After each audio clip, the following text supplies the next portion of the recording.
നമസ്കാരം. ഭക്തിസാന്ദ്രമായ ഈ സന്ധ്യാവേളയിൽ എല്ലാവർക്കും സന്ധ്യാദീപത്തിലേക്ക് സ്വാഗതം.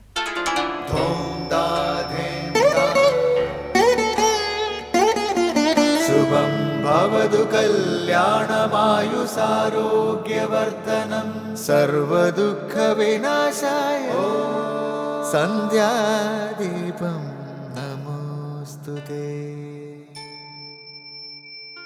നാമം ജപായനം പുണ്യം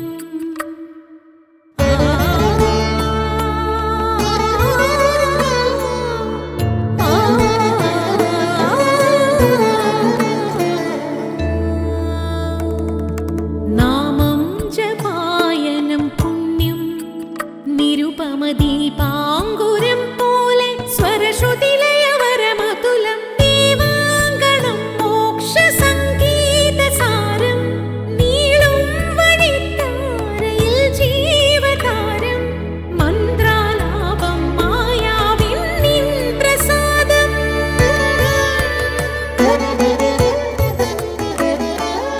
ഇരുൾ നീങ്ങിയുണരുന്ന തെളിനാളദീപം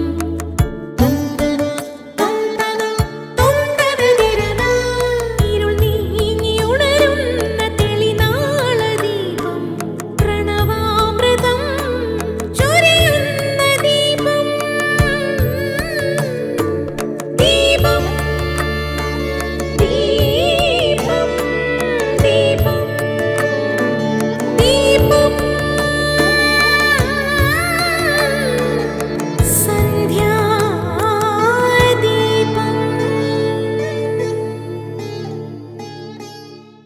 ഭഗവത്ഗീത നമ്മെ പഠിപ്പിക്കുന്നത് പ്രവൃത്തി നിരതരാകാനാണ്, പ്രവൃത്തിക്ക് അടിമയാകാനല്ല.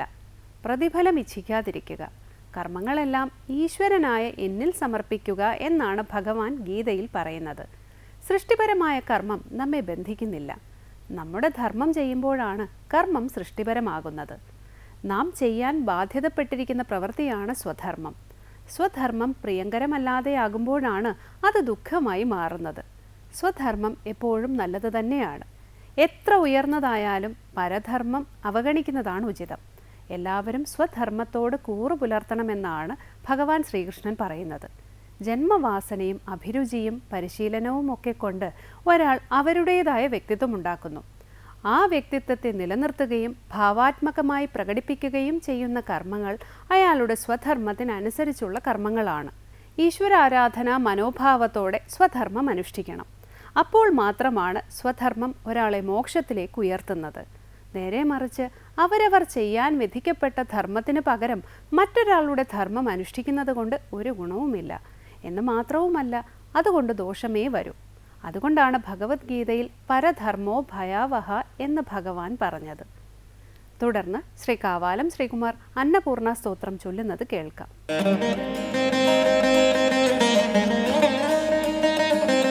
ക്ഷത്രത്രാണകരി മഹാഭയകരി മാതാ കൃപാസാഗരി സർവാനന്ദകരി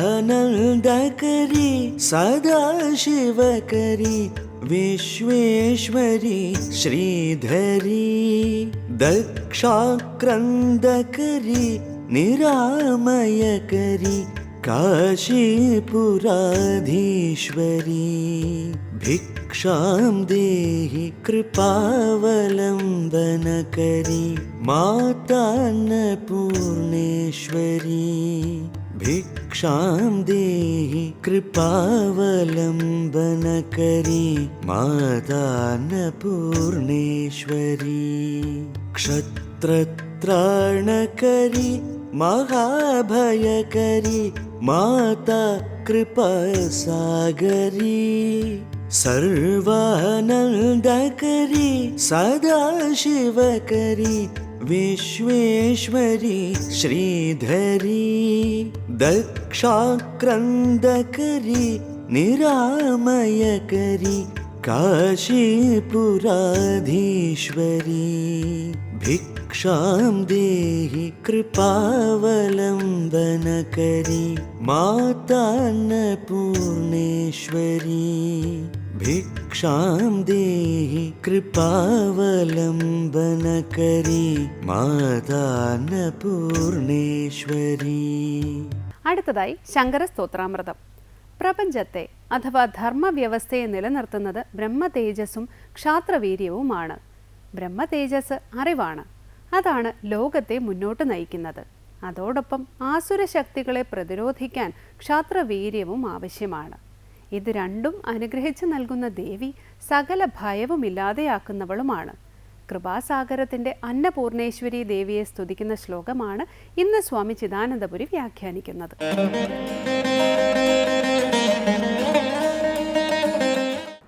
ഓം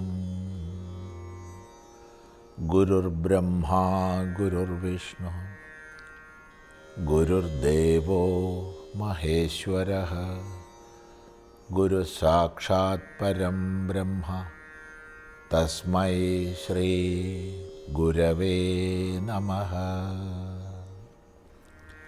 ഓം സദാശിവസമാരംഭാം ശങ്കരാചാര്യമധ്യമാം അസ്മദാചാര്യപര്യന്താം വന്ദേ ഗുരുപരമ്പരാം. അന്നപൂർണ സ്തോത്രത്തിൽ 9 ശ്ലോകങ്ങളാണ് നമ്മൾ പൂർത്തിയാക്കിയത്, ശ്രദ്ധിച്ചത്.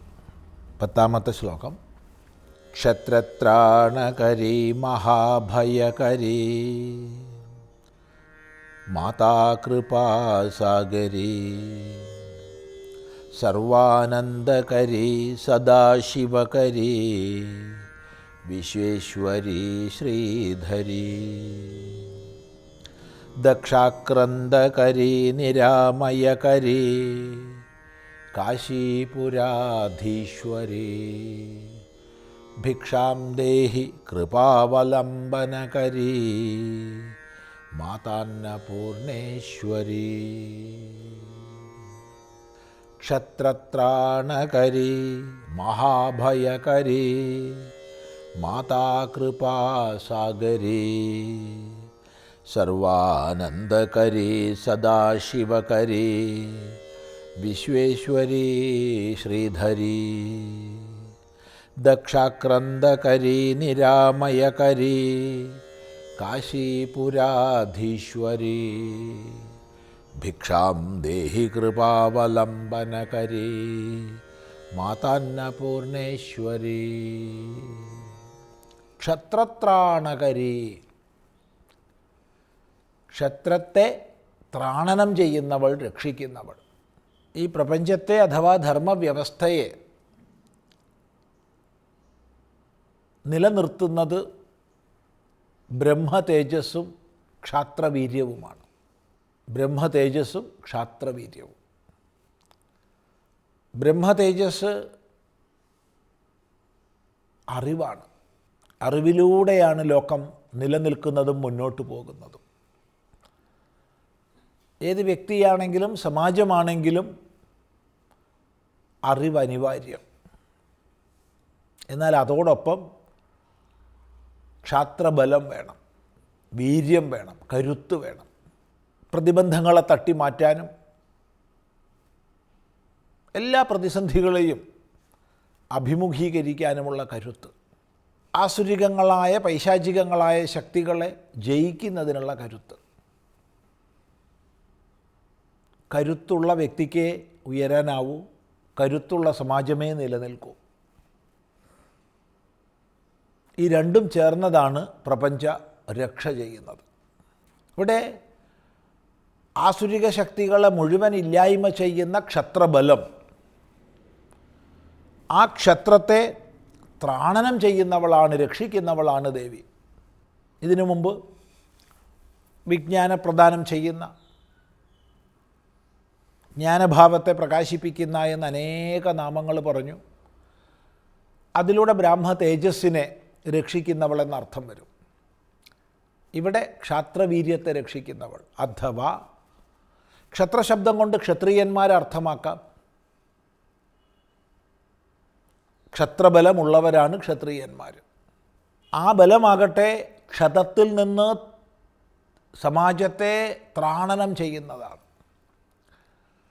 ക്ഷതത്തിൽ നിന്ന് ത്രാണനം ചെയ്യുന്നത്, രക്ഷിക്കുന്നത് ക്ഷതമുറിവുകളാണ്. അപ്പോൾ എല്ലാ മുറിവുകളിൽ നിന്നും അക്രമങ്ങളിൽ നിന്നും രക്ഷിക്കുന്നതാണ് ക്ഷത്രിയ ബലം. ആ ക്ഷത്രിയ ബലത്തെ രക്ഷിക്കുന്ന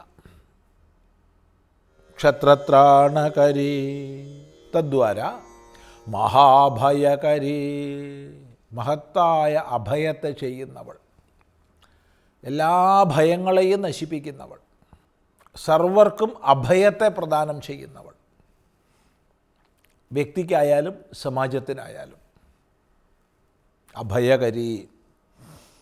അവിടെ സാമാന്യമായ അഭയം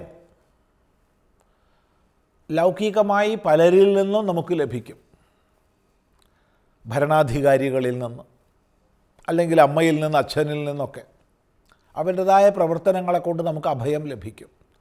പക്ഷേ അത്തരം അഭയങ്ങളൊക്കെ തന്നെ താത്കാലികങ്ങളാണ്, നശ്വരങ്ങളാണ്, ദേശകാല പരിമിതിയോട് കൂടിയതാണ്.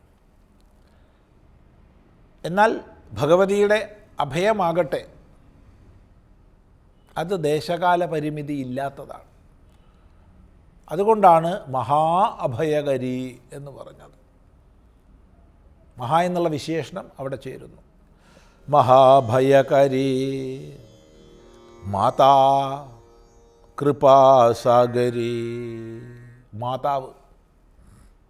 ഇതിനകം പല പ്രാവശ്യം മാതാ എന്നുള്ള ശബ്ദം വന്നു. എന്നല്ല, എല്ലാ ശ്ലോകങ്ങളിലും അന്ത്യപാദത്തിൽ മാതാ എന്നുള്ള ശബ്ദമുണ്ട്. മാതാ അന്നപൂർണേശ്വരി എന്ന്. സർവജഗത്തിൻ്റെയും അമ്മ. എങ്ങനെയുള്ള അമ്മ? കൃപാസാഗരി, കൃപയുടെ സാഗരമായ. ഈ പദവും നേരത്തെ നമ്മൾ വിശദമായി ചിന്തിച്ചതാണ്. കാരുണ്യ സമുദ്രമാണ്. അങ്ങനെയുള്ള സർവാനന്ദകരി, സർവർക്കും ആനന്ദത്തെ ചെയ്യുന്നവൾ. ആനന്ദം നിരതിശയമായ സുഖമാണ്, അപരിമിതമായ സുഖമാണ്. അപ്പോൾ നിരതിശയമായ, താരതമ്യമില്ലാത്ത പരമമായ സുഖം, ദേശകാല പരിമിതികളില്ലാത്ത സുഖം, അതാണ് ആനന്ദം. അപ്പോൾ സർവർക്കും ആനന്ദത്തെ ചെയ്യുന്നവൾ, എല്ലാവരെയും ആനന്ദ സാക്ഷാത്കാരത്തിലേക്ക് ഉയർത്തുന്നവൾ. തദ്വാര സദാശിവകരി, എപ്പോഴും മംഗളത്തെ ചെയ്യുന്നവൾ, ശിവത്തെ ചെയ്യുന്നവൾ. ശിവം മംഗളമാണ്. ഈ ജഗത്തിന് മുഴുവൻ മംഗളത്തെ ചെയ്യുന്നവളാണ്. എപ്പോൾ? എപ്പോഴും, കാലപരിമിതിയില്ലാതെ. കാലപരിമിതിയോടൊത്ത് മംഗളത്തെ ചെയ്യുന്ന പലരും കണ്ടേക്കാം. പക്ഷെ കാലപരിമിതിയില്ലാതെ സദാ മംഗളത്തെ ചെയ്യുന്നവളാണ് സദാശിവകരി. ഇനി സദാശിവനെ ചെയ്യുന്നവൾ എന്ന് പറയാം. ശക്തിയോട് ചേരുമ്പോഴാണ് ശിവൻ സ്പന്ദിക്കാൻ പോലും ശക്തനാവുന്നത്. അതുകൊണ്ട് സദാശിവനെ ചെയ്യുന്നവളും സദാശിവകരിയാണ്. ഇങ്ങനെ വളരെയധികം ചിന്തയ്ക്ക്, വിചാരത്തിന് അവസരം നൽകുന്ന പദങ്ങളെ കൊണ്ട് ദേവി നാമങ്ങൾ വർണ്ണിക്കുകയാണ്. തുടർന്ന് നമുക്ക് അടുത്ത പ്രാവശ്യം ശ്രദ്ധിക്കാം.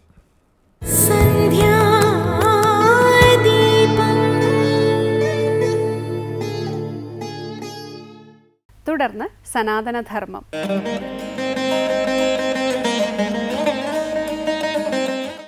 ഓം നമോ ഭഗവതേ വാസുദേവായ. എല്ലാവർക്കും എൻ്റെ പ്രണാമം. പറയുകയാണ് ഇവിടെ അംബരീഷ ചരിതത്തിൽ സയുദ്ധം ഭക്തിയോഗേന തപോയുക്തേന പാർത്ഥിവം സ്വധർമ്മേണ ഹരിം പ്രീണൻ സംഘാൻ സർവാൻ ശനേർജഗോ.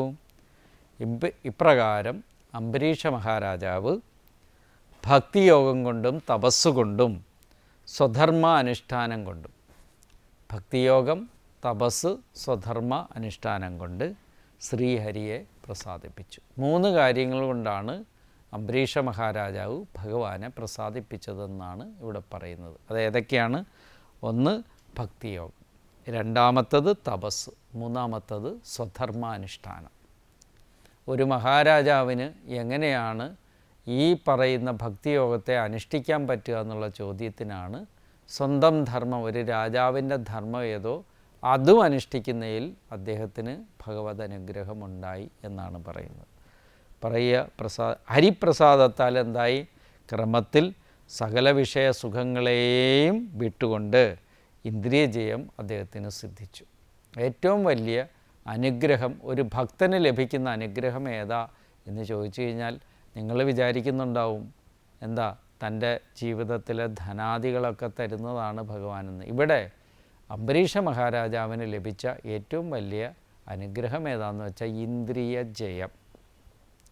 ഓർത്തു വെച്ചോണം, ഇന്ദ്രിയങ്ങളെ ജയിക്കാൻ കഴിയുന്നതാണ് ഭഗവാൻ തരുന്ന ഏറ്റവും വലിയ അനുഗ്രഹം. അതാണ് ഈ ശ്ലോകം കൊണ്ട് സായുദ്ധം ഭക്തി യോഗേന തപോയുക്തേന പാർത്ഥിവ സ്വധർമ്മേണ ഹരിം പ്രീണൻ സംഘാൻ സർവാൻ ശനൈർജുഹു പറയാണ്.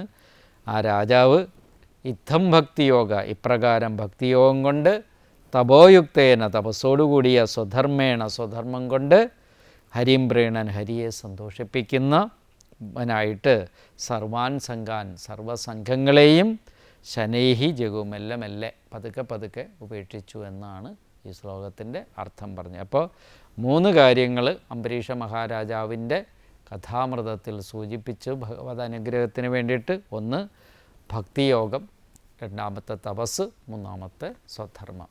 എല്ലാ വിഷ്ണു ഭക്തന്മാരും ഭക്തിയോഗത്തെ അനുഷ്ഠിക്കണം.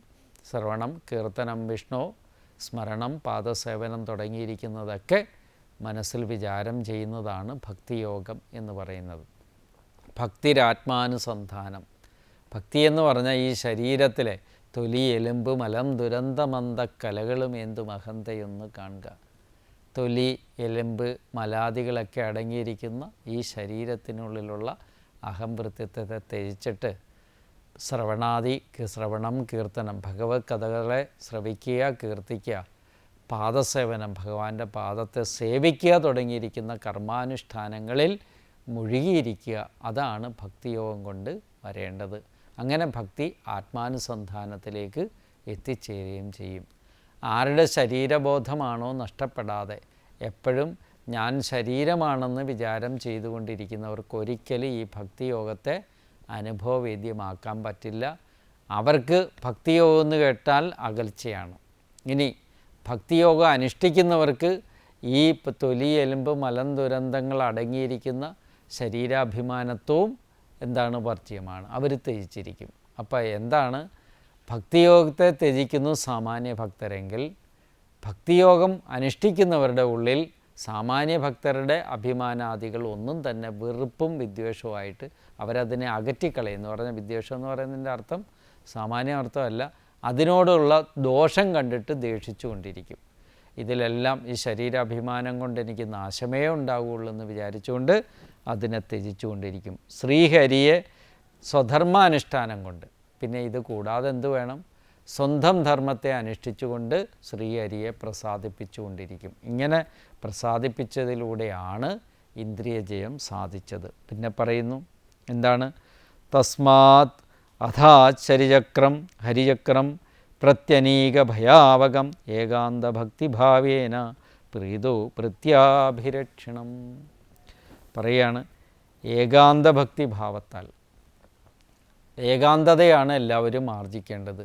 സ്വസ്ഥമായിട്ട് എവിടെയെങ്കിലും ഇരിക്കാൻ. എവിടെയെങ്കിലും ഇരിക്കുമ്പം നമ്മുടെ കയ്യിൽ മൊബൈൽ ഫോൺ ഉണ്ടാവും, അത് ഓണാക്കി വയ്ക്കും. എന്നിട്ട് അതിലെന്ത് ചെയ്യും? ഓരോന്ന് നമ്മളിങ്ങനെ ശ്രദ്ധിച്ച് മനസ്സിങ്ങനെ അതിലേക്ക് കൊടുത്തുകൊണ്ടേയിരിക്കും. പക്ഷേ ഏകാന്ത ഭക്തിഭാവം, ഏകാന്തത കൈവരിക്കാൻ നമുക്ക് സാധിക്കണം. എപ്പോഴെങ്കിലും കുറച്ച് നേരം, അത് അതിരാവിലെ എഴുന്നേൽക്കുകയാണെങ്കിൽ നല്ലതാണ്. ഒരു 4 മണി നേരത്തൊക്കെ എഴുന്നേറ്റ് കഴിഞ്ഞാൽ നല്ല പ്രകൃതി ശാന്തമായ ഏകാന്തതയുടെ സമയം നമുക്ക് ലഭിക്കും. പക്ഷേ എന്ത് ചെയ്യാനാ? ആ സമയത്ത് സ്വപ്നവും കണ്ടു കിടന്ന് ഉറങ്ങാനുള്ള യോഗമാണ് നമ്മുടെയൊക്കെ തലയിൽ വിധിച്ചിരിക്കുന്നത്. കാര്യം എന്താ? 4 മണിക്ക് ശേഷം ഉറങ്ങുന്നവരൊന്നും ഉറങ്ങുകയല്ല, പിന്നെന്താ? സ്വപ്നം കാണലാണ്. എന്തൊക്കെ മനസ്സിൽ വിചാരം ചെയ്തു വച്ചിരിക്കുന്നു അതിനെ എന്തു ചെയ്യും? ഈ ജീവൻ അതിൽ ഭ്രമിച്ചുകൊണ്ട് സ്വപ്നത്തെ സൃഷ്ടിക്കുകയാണ്. അപ്പോൾ അങ്ങനെ ജാഗ്രത്തിൽ വിചാരം ചെയ്ത വിഷയങ്ങളുടെ അഭിലാഷങ്ങളുടെ പുറകെ പോകുന്ന ജീവൻ സ്വപ്നത്തിൽ. അപ്പോൾ എന്ത് ചെയ്യും? അതിനകത്ത് രമിച്ചുകൊണ്ട് വെറുതെ കിടന്ന് ഉറങ്ങുന്ന പോലെ കിടക്കുകയും ചെയ്യും. അതുകൊണ്ട് ഇച്ചിരി കുറച്ച് കാലത്തേക്ക് നമുക്കൊക്കെ വിഷമം ഉണ്ടായാലും ആദ്യമൊക്കെ എഴുന്നേറ്റ് 4 മണിക്ക് എഴുന്നേറ്റാൽ കിട്ടുന്ന ആനന്ദം ഏകാന്തത, അതൊരു വലിയ ഏകാന്ത ഭക്തി. അതിലാണ് ആര് പ്രീതനാകുന്ന? ഹരി.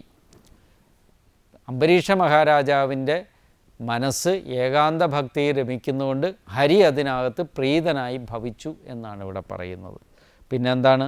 ഭൃത്യാഭിരക്ഷണം, ഭൃത്യന്മാരെ എങ്ങും രക്ഷിക്കുന്നതും പ്രത്യനീക ഭയാപകം, ശത്രുസൈന്യത്തെ ഭയം കൊണ്ട് ഭയത്തെ ജനിപ്പിക്കുന്നതും, ശത്രുസൈന്യത്തിൻ്റെ ഉള്ളിൽ ഭയത്തെ സൃഷ്ടിക്കുന്നതായിരിക്കുന്ന ജനിപ്പിക്കുന്നതുമായ ചക്രം, ചക്രത്തെ, സുദർശന ചക്രത്തെ തസ്മൈ അവനായിക്കൊണ്ട് അതാ ദാനം ചെയ്തു. ആരാ? ഭഗവാൻ. ഉണ്ടോ?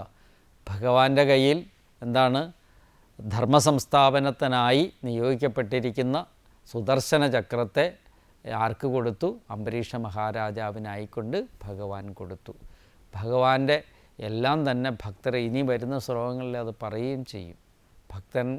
ഭക്തന്മാർക്ക് ആശ്രയമാണ് ഭഗവാൻ എപ്പോഴും. ഭക്തന്മാരെന്ത് ആശ്രയിക്കുന്നു, എന്ത് ആവശ്യപ്പെടുന്നു അതെല്ലാം നൽകുന്നു. ഇവിടെ ആവശ്യപ്പെടാതെ തന്നെ ഏകാന്ത ഭക്തനായ അംബരീഷ മഹാരാജാവിനായിക്കൊണ്ട്, ഇന്ദ്രിയങ്ങളെ ജയിച്ച അംബരീഷ രാജാവിനായിക്കൊണ്ട് എന്ത് ചെയ്തു?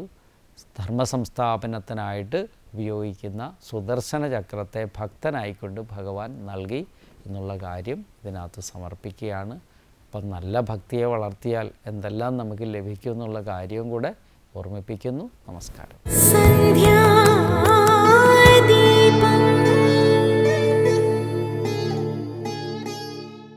അടുത്തതായി ദീപാരാധനയാണ്. ക്ഷേത്ര സന്നിധിയിലെത്തി മംഗളാരതി തൊഴുത് ഇന്നത്തേക്ക് മടങ്ങാം. എല്ലാവർക്കും നമസ്കാരം.